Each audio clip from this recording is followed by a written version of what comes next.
네, 계속 보시겠습니다. 이제 수출 정의를 보실 텐데, 수출은 흔히들 생각하시는 국내에서 물품을 외국으로 이동시키는 거라고 말씀드렸죠. 근데 관세법상 수출은 내국 물품을 외국으로 반출하는 거야. 그죠? 내국 물품. 그렇게 이제 수출의 정의를 하고 있고, 내국 물품이라고 하는 거는, 그죠? 굉장히 어떻게 보면은 광범위하게 규정을 하고 있어요.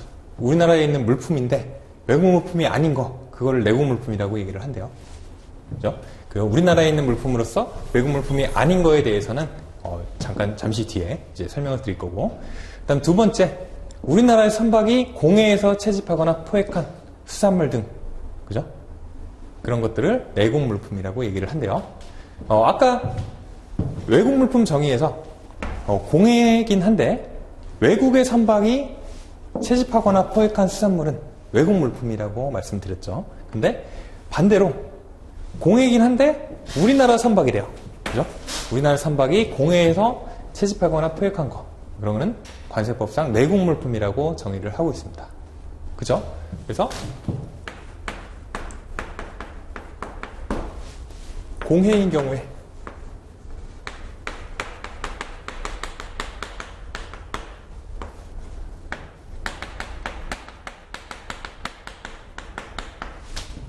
이렇게 구분을 할 수 있겠죠. 그래서 외국 선박이 잡은 거는 외국 물품, 그 다음에 내국 선박이 잡은 거는 내국 물품. 그리고 만약에 영해가, 그죠?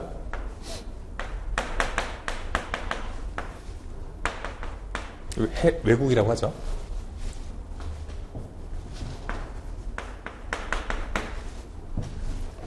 이렇게 영해가 국내냐 외국이냐 딱 이제 설명이 나와 있다고 하면은 그때는 이제 선박의 국적이 중요치가 않아요. 그죠?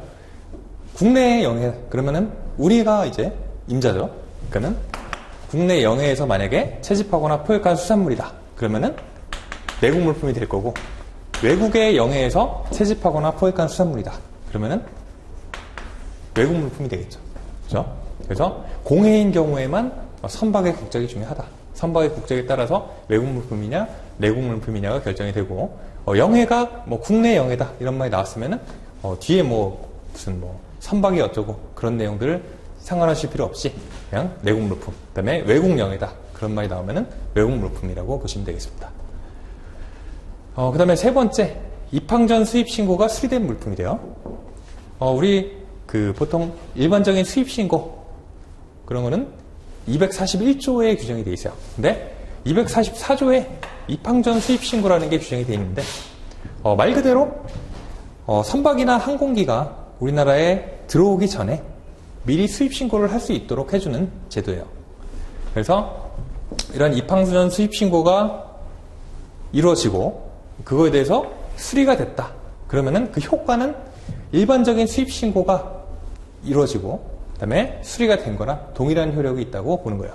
그래서 수리 여부가 중요하다고 말씀드렸죠. 그래서 입항 전 수입 신고가 되고 수리가 됐다. 그러면은 외국 물품에서 내국 물품으로 바뀐 거죠. 그래서 내국 물품으로 보는 겁니다. 그다음에 네 번째, 수입 신고 수리 전에 반출 승인을 받아서 반출된 물품.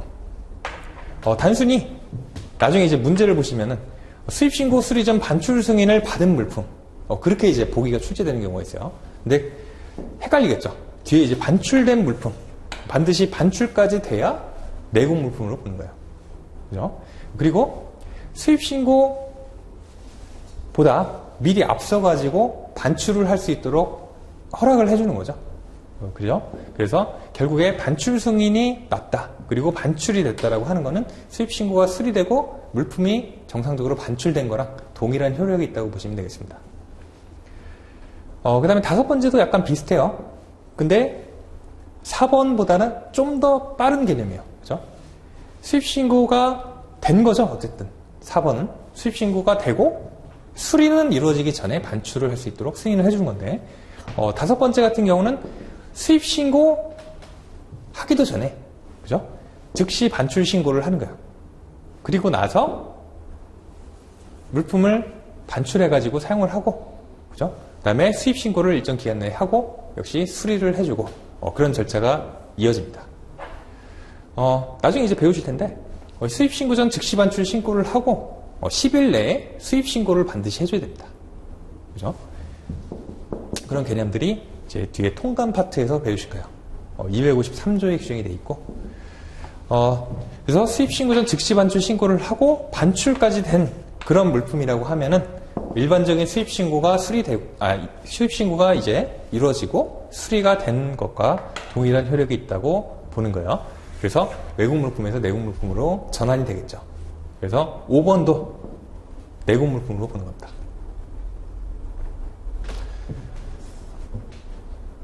그 다음에 아까 첫 번째로 말씀드렸던 우리나라에 있는 물품인데 외국 물품이 아닌 물품, 그죠? 어떤 것들이 있는지 책의 내용하고 조금 다를 수도 있어요, 그죠? 구성 같은 게. 첫 번째, 우리나라에서 생산돼서 수출 신고가 수리되지 않은 물품이에요, 그죠? 그러면 우리나라에서 생산됐다, 아니 외국 물품이죠. 그리고 수출 신고는 했나 보네요, 그죠? 수출 신고는 했는데 아직 수리가 되지 않았다, 그죠? 수리 여부가 되게 중요하다고 말씀드렸죠. 그래서 아직 내국 물품 상태에서 외국 물품 상태로 바뀌지가 않은 물품이에요. 그래서 내국 물품이라고 볼 수 있는 거고요. 그 다음에 두 번째, 수입 신고가 수리된 물품.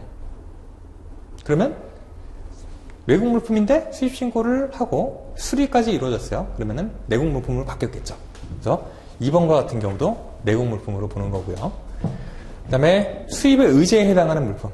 그거는 일반적인 수입이 이루어지지 않았지만은, 그죠? 간주를 하겠다는 거죠.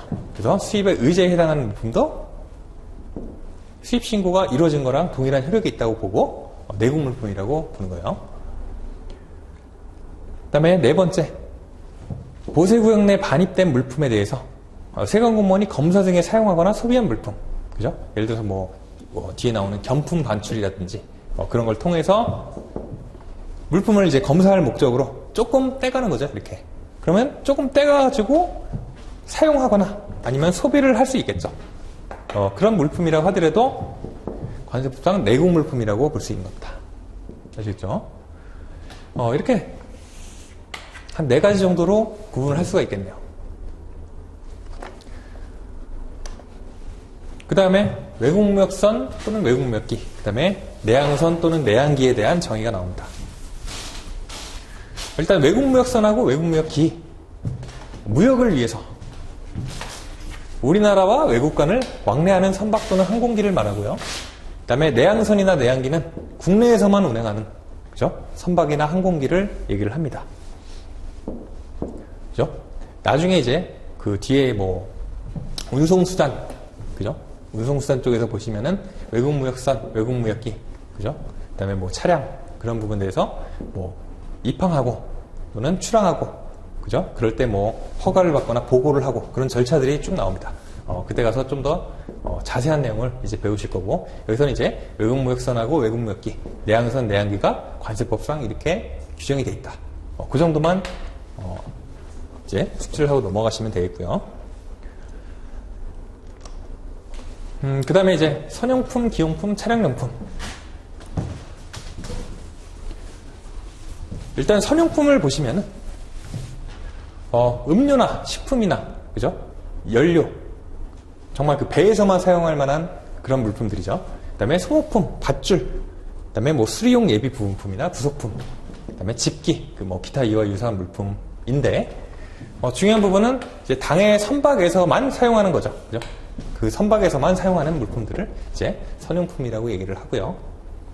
그 다음에 기용품, 선용품에 준하는 물품인데, 그러면은 여기서 말하는 이 물품들을 다 얘기를 하겠죠. 뭐 음료나 식품이나 뭐 연료, 소모품, 그런 것들인데 그 항공기에서만 사용하는 거, 그런 것들을 기용품이라고 얘기를 합니다.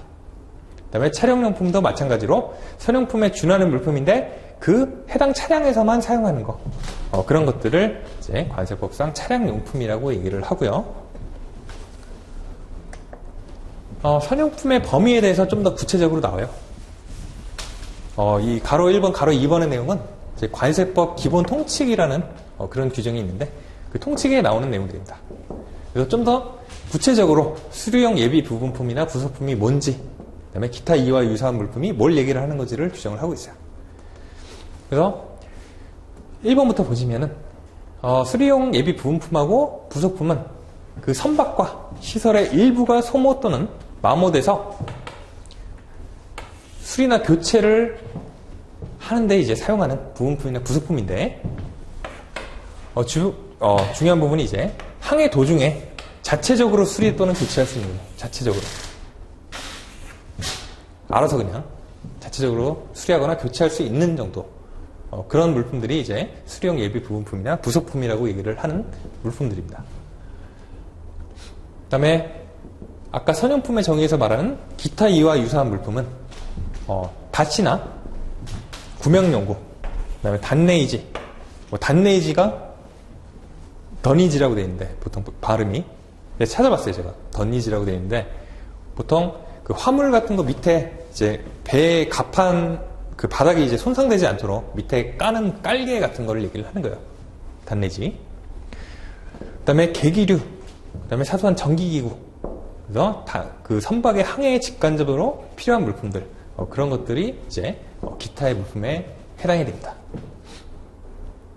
딱 보면은 다 이제 그 배에서 항해를 위해서 그런 목적으로 사용되는 물품, 거기에 이제 전용되는 물품인 거를 아실 수가 있겠죠. 그래서 선용품의 범위를 좀 더 자세히 설명을 해놓은 부분이다.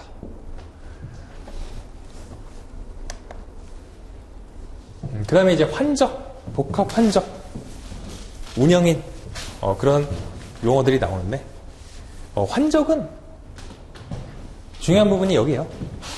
나중에 이제 그 객관식 문제에서도 환적이냐 복합 환적이냐 이걸 굉장히 헷갈리게 환적에 대한 설명을 해놓고 얘를 복합 환적에 대한 설명이 맞는지 틀린지 그거를 고르라. 아니면 뭐 반대의 경우도 있을 수가 있고, 그죠? 근데 가장 키워드는 동일한 세관이냐 아니면은 다른 세관이냐, 그죠? 관할 구역이 어디냐 거기에 따라서 답을 이제 쉽게 고르실 수 있어요. 나중에 문제가 나오면 일단 동일한 세관의 관할 구역이다. 그래서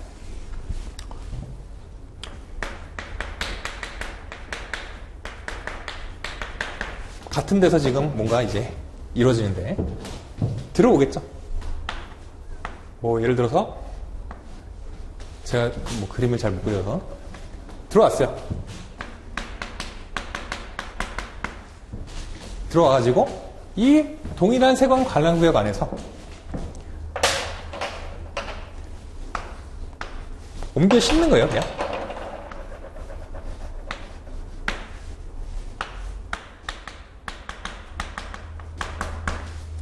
들어와가지고 그 세관 관할 구역 동일한 곳에서 나가려는 배한테 이제 옮겨 싣는 거. 그걸 이제 관세법상 환적이라고 얘기를 합니다.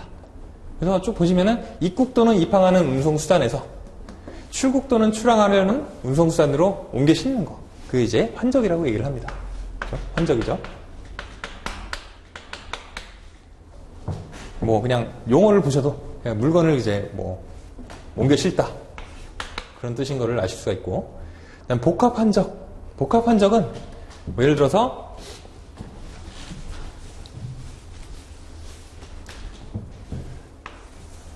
보세구역이 하나 있고 그다음에 또 다른 보세구역이 있어요. 뭐 A가 있고 B가 있는데 관할이 다르겠죠, 그죠? A라는 보세구역 관할하고 B라는 보세구역 관할이 다른데 여기서 들어오겠죠. 근데 얘를 다시 옮기는 거죠. 쭉 가가지고, 그죠?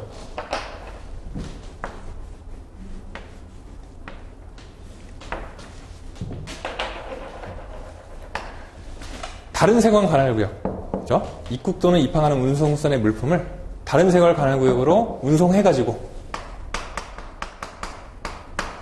그럼 뭐 배가 여기까지 올 수 있겠죠? 그러면 옮겨 싣는 거, 그죠? 관할 구역을 이동하면서 옮겨 싣는 거, 이걸 바로 복합한적이라고 얘기를 합니다. 그래서 우리가 이제 문제로 나왔을 때는 그냥 동일한 세관 관할구역 아니면은 다른 세관 관할구역 그런 식으로 이제 구분을 하시면 됩니다. 문제 출제 그러니까 수준이랄까 그게 한 요 정도로 나온 것 같아요. 그죠? 이게 그냥 복합한적에 대한 설명인지 한적에 대한 설명인지를 구분할 수 있는 그 정도로. 그 다음에 이제 운영인은 크게 특허보세 구역 설치 운영을 하는 자, 그죠? 그러기 위해서 특허를 받은 자, 그런 자를 운영인이라고 얘기를 하고, 그 다음에 종합보세 사업장을 설치하거나 운영하기 위해서 신고를 한 사람, 그런 사람도 운영인이라고 얘기를 합니다. 그죠? 그리고 나중에 이제 관세법 175조에 운영인의 결격 사유에 대해서 나오거든요. 그래서 그 결격 사유가 굉장히 또 문제에 자주 출제가 되는 부분이에요. 그래서 나중에 이제 보세구역 파트 가셔가지고 특허 보세구역 부분에서 운영인 나오면은 이제 그 결격 사유 부분 잘 이제 좀 숙지를 해두실 필요가 있는데 미리 좀 말씀드립니다. 이 환적이나 복합한적 이 구분하는 문제, 그다음에 운영인에서는 175조 결격 사유 물어보는 문제, 그게 이제 빈출이 되거든요. 그래서 잘 좀 이제 숙지를 해두시고.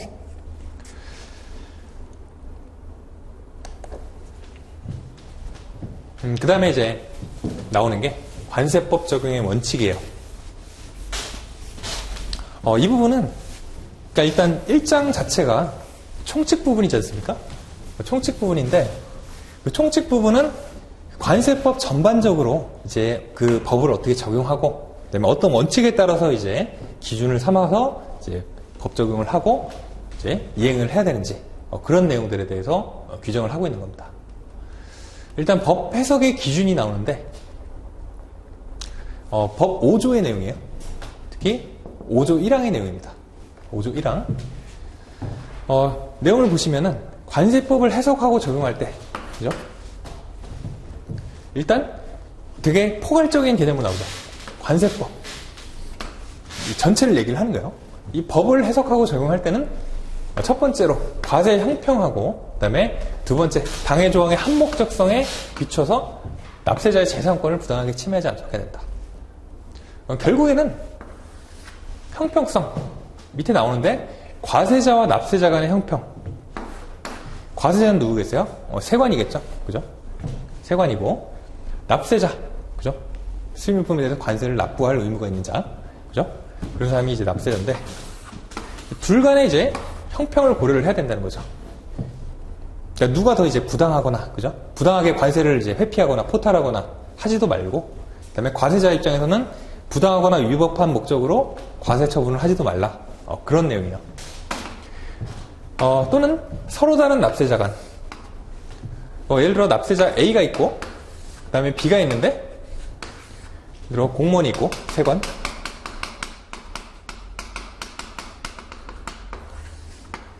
이 사람이 뭐 특별히 얘랑 더 친분 관계가 있어요. 그죠? 얘랑은 전혀 모르는 사이고. 그래서 A는 이쁘다고 봐주고 B는 뭐 한 10억 원 추징하고 뭐 이러면 안 되겠죠. 똑같은 사안인데. 그런 이제 그 형평성을 지키라는 겁니다.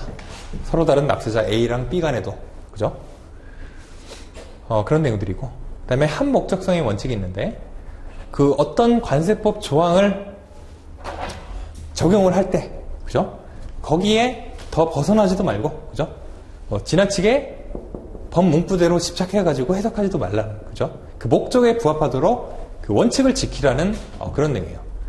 그래서 조세법의 기본 이념을 기초로 해서 조항의 목적에 적합하도록 해석을 해야 된다. 법령을 해석할 때 있어가지고 그런 내용들이에요. 이거는 그러니까 총칙에 걸맞는, 그러니까 관세법 전반에 대해서 적용될 수 있는 그런 내용들이에요. 그 다음에 이제 소급과세 금지가 나오는데,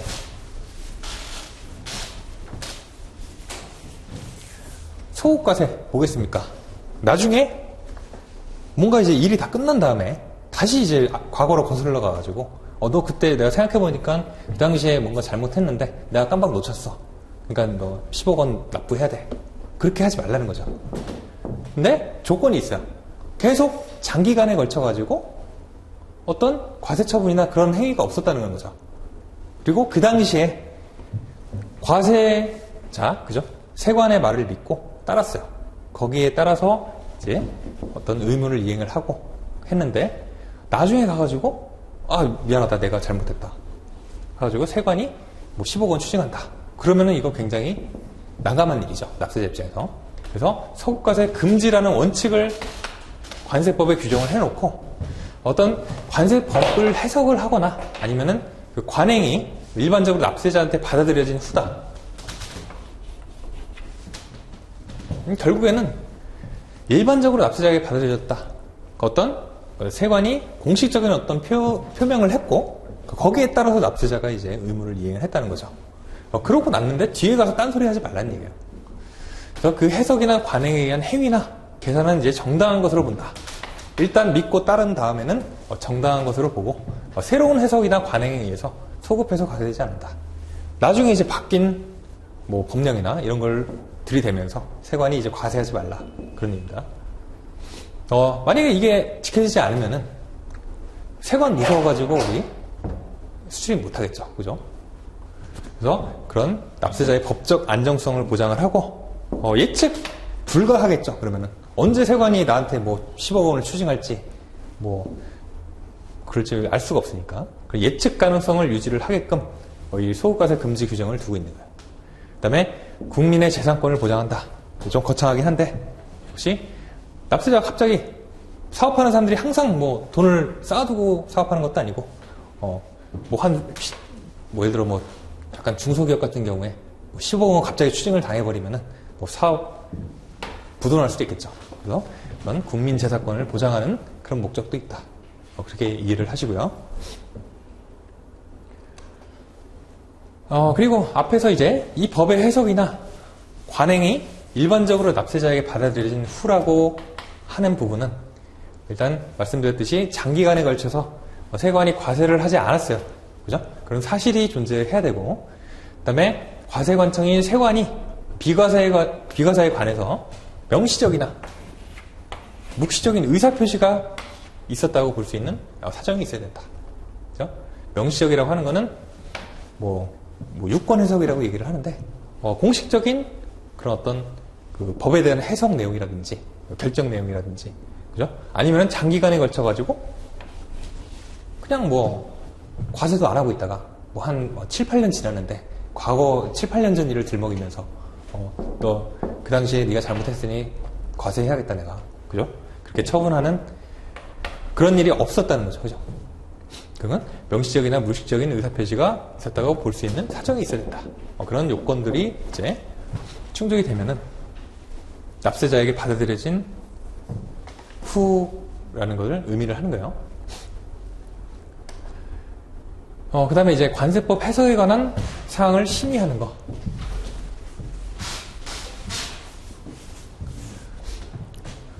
말 그대로 관세청장이나 기획재정부 장관, 그죠? 이 사람들이 질문을 받는 거예요. 그죠? 법 해석을 하기 어려운 부분에 대해서 그 사람들한테 질의를 하고 회신을 받는 그런 절차를 얘기를 하는 겁니다. 일단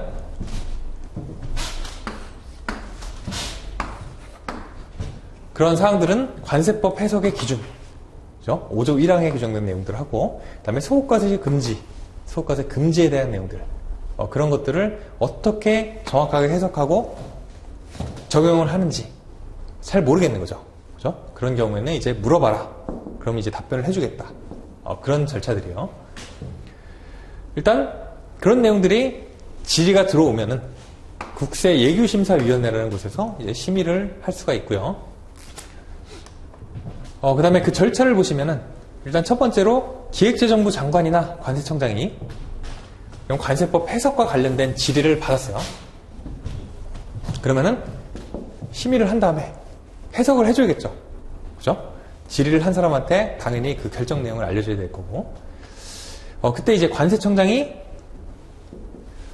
1항에 따라서 그 어떤 회신한 문서가 있으면은 그 사본을 그 시행일이 속하는 달의 다음 달 말일까지 기재부 장관한테 송부를 해야 되고, 그냥 기재부 장관까지 올라가지 않은 상황이죠. 관세청장이 만약에 질의를 받았다, 그 다음에 회신을 해줬다. 그러면은 그 내용을 기재부 장관한테 일정 기한까지 이제 송부를 해야 된다.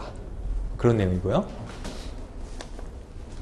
그 다음에 세 번째, 관세청장이 1항의 질의가 그죠? 국세기본법에 어느 하나에 해당된다고 인정하는 경우는 기재부 장관에게 의견을 첨부해가지고 해석 요청을 해야 된다. 그죠? 그럼 자기 힘으로 이제 회신을 못 해주는 상황이에요. 그래서 보통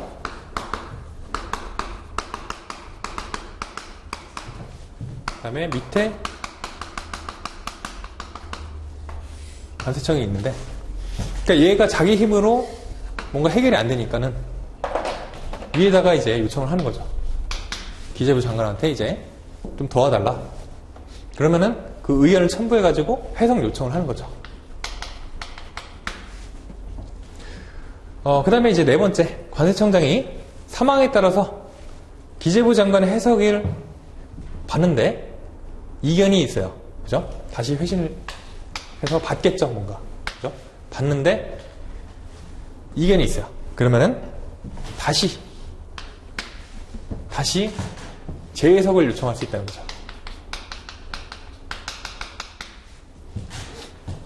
재해석을 요청할 수 있고, 여기서 이제 중요한 부분은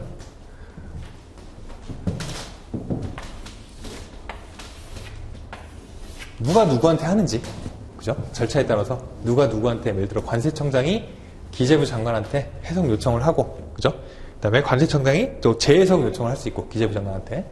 그런 것들. 주체가 누군지를 좀 잘 보셔야 돼요. 주체가 누군지를 좀 잘 보시고. 그 다음에 다섯 번째, 기재부 장관한테 제출된, 직접 제출한 거예요, 이제.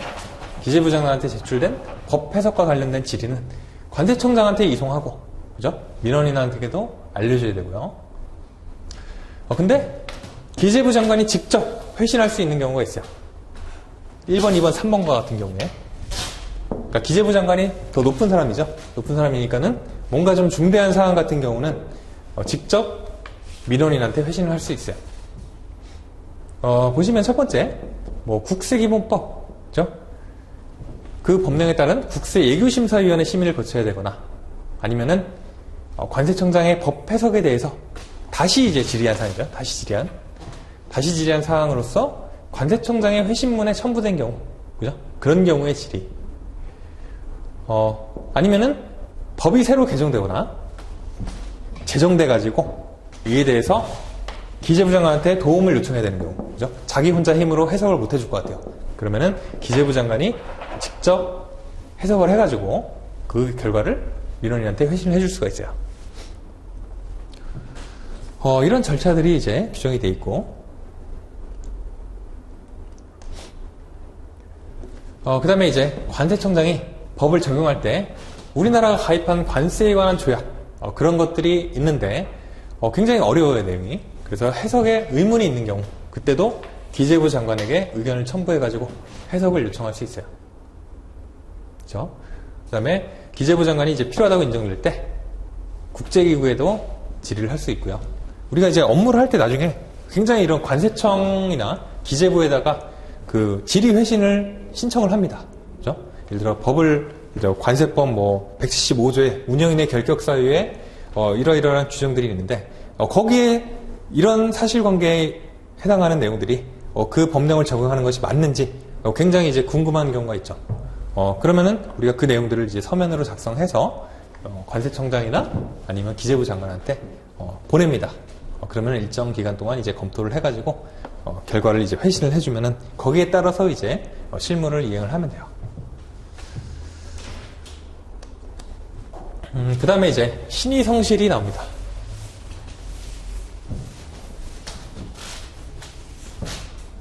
신의성실은 일단 납세자든 아니면은 과세관청이든 간에 서로 간에 신뢰를 지켜야 된다는 거예요.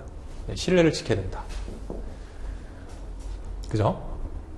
그러니까 이 규정을 잘 보시면은 납세자가 의무를 이행할 때 신이 성실하게 해야 된다. 그리고 세관공무원도 또한 같다. 이렇게 규정을 하고 있어요. 그러니까 어느 한쪽뿐만 아니고 양쪽 모두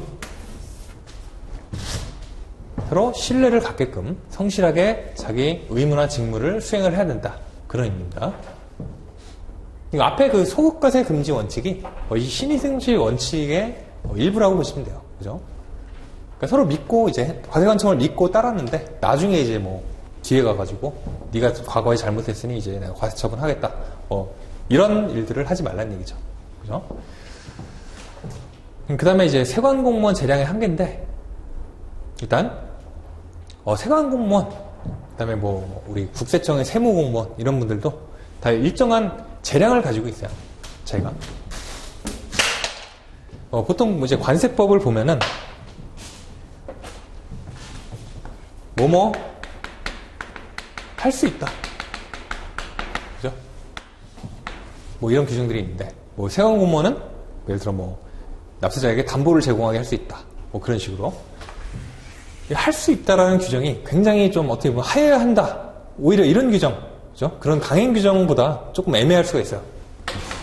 그러니까 세관공무원이 뭐뭐 할 수 있다라는 거는 세관공무원한테 일정한 재량을 부여하겠다. 그런 의미로 이해를 하시면 되겠고요. 근데 그런 재량을 가지고 있다고 해서 그거를 이제 남용하지 말라는 거죠. 남용하지 말고 자기의 부여된 한계를 엄수해야 된다. 그죠?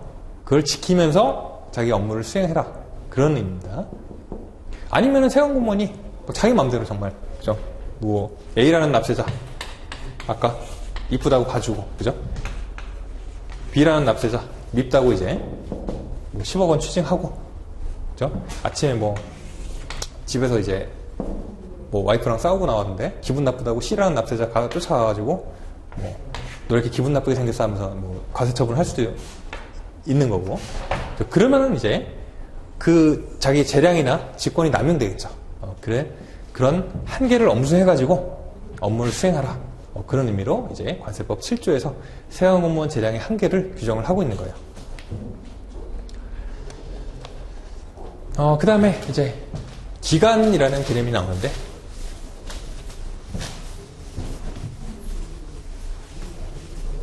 기간은 예를 들어 뭐 보통 시작되는 시기, 그죠? 시작되는 시기하고 끝나는 종기로 이제 이루어지겠죠. 뭐 몇 월 며칠부터, 그죠? 예를 들어서 뭐 5월 1일부터 5월 31일 이런 것들은 기간이죠, 그죠? 기간이고 그런 기간을 이제 관세법에 따라서 규정된 기간을 계산할 때는 수입신고 수리 전 반출 승인을 받은 경우라고 하면은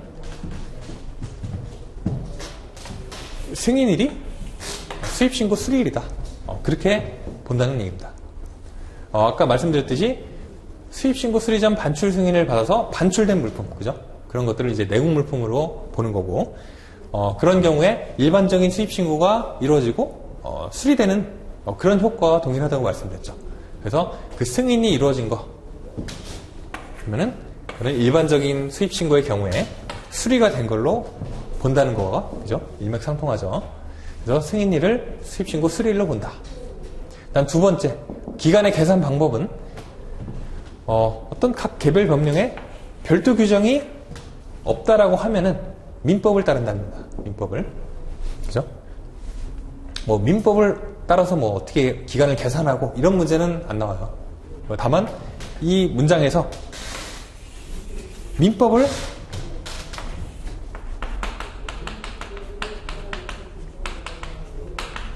뭐 국세기본법이나 그죠? 그런 키워드를 딱 바꿔가지고 그렇게 출제한 적이 있어요. 그래서 뭐 별도의 각 개별 법령에 별도 규정이 없는 경우는 그 국세기본법에 따라서 그죠? 거기에 따라서 이제 기간 계산을 한다. 뭐 그런 문장이 출제된 경우가 있는데 이 민법을 잘 보셔야 돼요. 민법. 민법을 따른다는 거. 그리고 이제 뭐 관세법에 따른 기간의 계산은 뭐 관세법에 특별한 규정이 있는 것을 제외하고 민법에 따른다. 그죠? 결국엔 뭐 민법에 따라서 그러니까 관세법이 일종의 이제 특별법적인 성격이 있어요. 민법이 약간 일반법적인 성격이 있고. 그래서 민법은 굉장히 포괄적이죠. 그죠? 그래서 뭐 다른 뭐 법령에서도 뭐 이렇게 민법을 중요하는 경우도 있고 그렇습니다. 그 다음에 이제 기간과 관련해가지고 또 자주 출제가 되는 부분인데, 신고 서류의 보관기간. 신고 서류의 보관기간. 관세법 12조의 내용이고, 교재 보시면은 29페이지에 있네요. 29페이지에 신고 서류의 보관기간이 나오는데, 일단은 신고 서류 보관을 해야 될 의무가 있는 사람. 누굴까요? 뭐 가격 신고를 하거나, 아니면 납세 신고, 수출입 신고, 반송 신고, 그 다음에 여러 가지 이제 신고들, 그러니까 보세화물 반출입 신고라든지, 그런 것들을 한 사람들, 그죠? 실제로 이제 신고한 사람들이 서류 보관할 의무도 부담을 하게 됩니다. 그래서,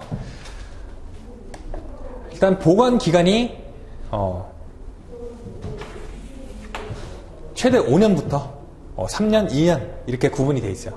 그래서, 그거를 이제 구분하는 기준은, 일단 5년인 서류들을 보시면은 수입자 들어간 거 있지 않습니까? 수입신고 필증이라든지, 그 다음에 뭐 수입거래 관련 계약서, 그 다음에 뭐 수입물품 과세가격 결정에 관한 자료, 그런 것들. 그리고 하나 예외적으로 지식재산권 거래에 관한 계약서 등 이런 것들, 3번의 내용들 같은 경우 그러니까 수입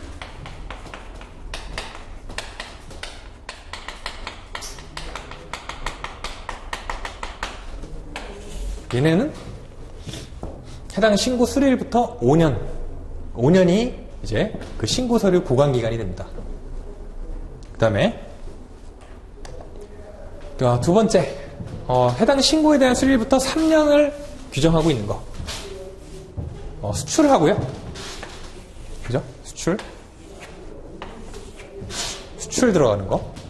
그 다음에 반송. 다 수출 아니면 반송이죠. 그런 수출이나 반송과 관련된 서류들, 그런 것들은 수리일부터 3년을 보관 기간으로 규정을 하고 있습니다. 그 다음에 세 번째, 수리일부터 2년인 것들, 그죠? 수리일부터 2년인 것들은 보세 화물, 그죠? 그 다음에 적화 목록, 그 다음에 보세 운송. 주로 이제 뭐 화물이나 아니면은 보세, 그죠? 그런 것들. 그러니까 주로 이제 화물과 관련된 것들. 화물과 관련된 서류들, 그런 것들은 2년을 규정을 하고 있어요. 그래서 아까 그 5년에서 그 수입 관련된 서류들 더하기 이제 지식재산과 관련된 서류, 그런 것들 이제 5년이라고 잘 기억을 해두시고, 그것도 이제 섞여 가지고 나와요. 여러 가지 이제 뭐 보관기간이 2년인 것들을 뭐 5년인 거에다 이제 섞어가지고 여러 가지 이제 그러니까 함정에 빠지도록, 그죠? 섞어가지고 출제를 합니다. 이 보관기간 물어보는 문제도 자주 출제가 돼요. 그래서 잘 좀 기억을 해두시고, 그 다음에 이제 기한이 나와요. 기한.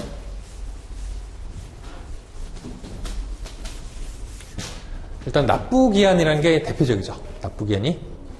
납부기한은 과세관청이 납세자한테 이제 얼마 세금을 내라, 그죠?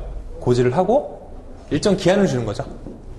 보통은 이제 뭐 우리가 이제 현행 신고제도가 자진해서 이제 신고 납부하는 걸로 운영이 되고 있는데, 그런 경우에 납세 신고를 한 경우라고 하면은 납세 신고 수리일부터 15일이 납부기한이요.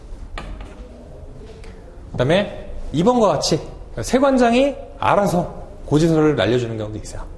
그런 경우는 납세고지를 받은 날부터 15일. 그 다음에 세 번째, 수입신고 전 즉시 반출 신고를 한 경우.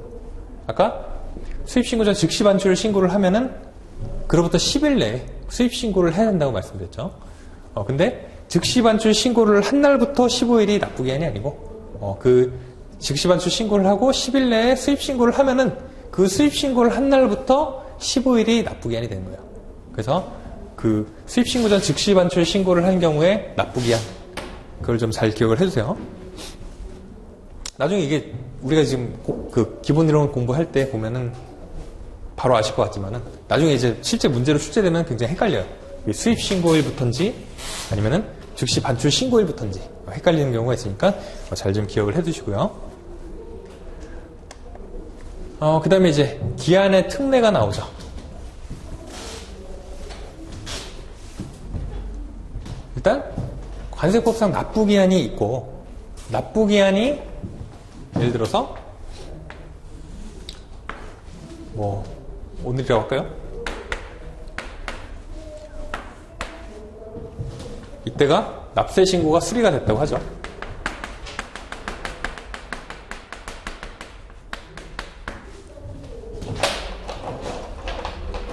이때부터 15일이죠. 15일인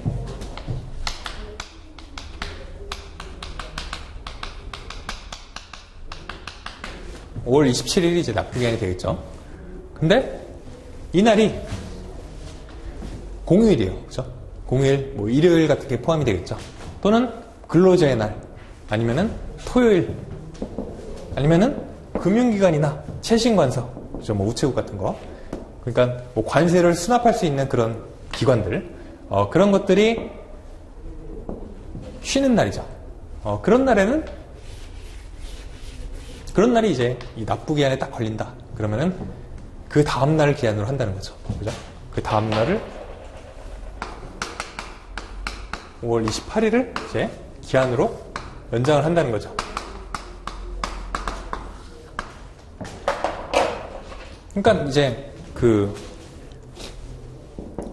예를 들어서 뭐 내려고만 하면은, 그죠?